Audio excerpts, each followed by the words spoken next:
Where did he go?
I know.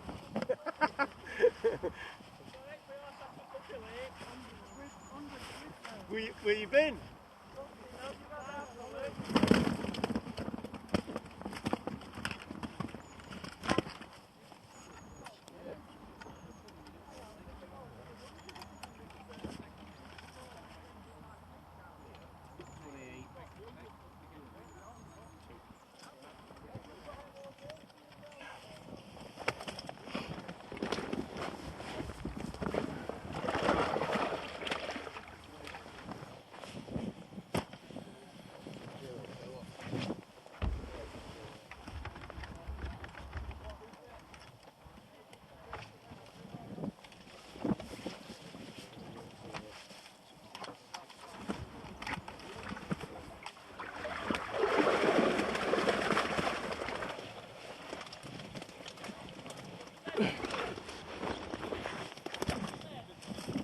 What, mate? 78 pound, mate. No, 5. That's 76.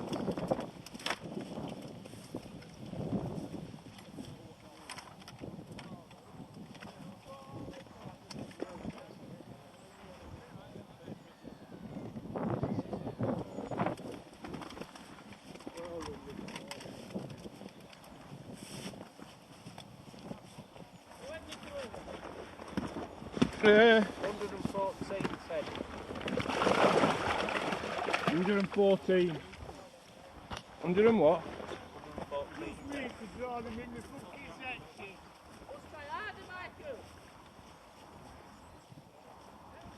Right, it's come to that time of year again. Windome, yeah, Windome, exactly, yeah. Lindholme Winter League. It's a great league. How it works is 11 matches, you count your best 7 results, drop your worst 4. There's a load of anglers on it, as per usual. I think there's 60 on it this year, and there's some decent money to win as well. And the first round was split between willows, laurels and bonsai. And I was lucky enough to draw peg 7 on willows, which is a lovely peg. It's a point peg. And to be honest with you, it's a great peg, but there are other pegs that are in my section. Look, at the end of the day, I'm fishing to win my section. 5 peg section, that's what I'm looking for. There are other pegs in my section that are equally as good on the day, on paper, especially on paper. Peg 9's a great peg. Peg 14's a really good peg because it's middle of the lake. And although it's a great peg, peg 7, but it's very wind orientated. If the wind's blowing into that bottom end of the lake, then yeah, it's a great peg. And if it's not, it seems to push a few more fish into the middle of the lake, into the bigger bays, let's say in front of peg 9 and towards peg 14. However, it was a peg that if somebody would have said to me, would you take it? I'd take it every time. It's a good peg. The only problem with it is usually there's a few too many anglers in the bay that I'm in. And what happens usually when that's the case, it seems to push a few more fish into the other bays what are a bit bigger. So when I drew it, I knew that there was myself on peg 7, peg 2 was in, Danny Bennett was on 51 and opposite me on 52. And I thought for that reason I've got to try and stay short for as long as possible, just to create some open water in front of me for the fish to actually feel safe and not to move out of the zone, so to speak. And to be honest with you, that's been my match. I've disciplined myself to stay short, and it seems to have worked really well. I've had some really good anglers in my section. I've had Jim Hall on peg 5, Mick Owen on peg 9, which I'd say is my most favourite peg on the whole of the complex. I just love it. So I was really up against it, to be honest with you. In the back of my mind, I thought I've got to fish quite a tidy match to do well from here. And all I've done is I've fished half 4mm pellets short, just thrown them in, made some noise, feeding very frugally, but on a regular basis, maybe 1-2 pellets at a time. And that's been my match. It seems to have worked really well. I've had a good run at the start of the match. I've just fished a 4x12 rig, Shimano Silk Shot, Aspire, main line and hook length. I fished 012 hook length to 014 main line. banded 4mm on the hook, and I've caught really well in the first hour. Then it's gone really funny, sat there for ages without a fish, and I've just forced myself to stay on that line, knowing that they were going to come back, and well, hoping that they were going to come back later on in the match, and that's what's happened. And I've had a really good run in the last 2 hours catching short. And to be honest with you, the second and the third hour, I was just sat there thinking, I was itching to come off it and go further out. The wind was a bit of a hindrance. You could see it was blowing a gale. And that's kind of like forced me just to stay short and persevere and see what obtains later on in the match. And I've ended up having a really good run last 2 hours, as I've said. Just mainly caught F1s, had the odd skimmer and the odd roach. And I've ended up with £115, which has won my section. Mick Owens had £100 on peg 9. Jim Hall on peg 5 has had £78. And as it turned out, I won the match as well. Happy days. Les Marshall was the best weight off Laurels with £101. So I think he was second overall. And Ben Fisk won Bonsai with £94. So it's fished reasonably well. But more to the point, I've got a section under my belt after the first round. So yeah, happy days, roll on round 2.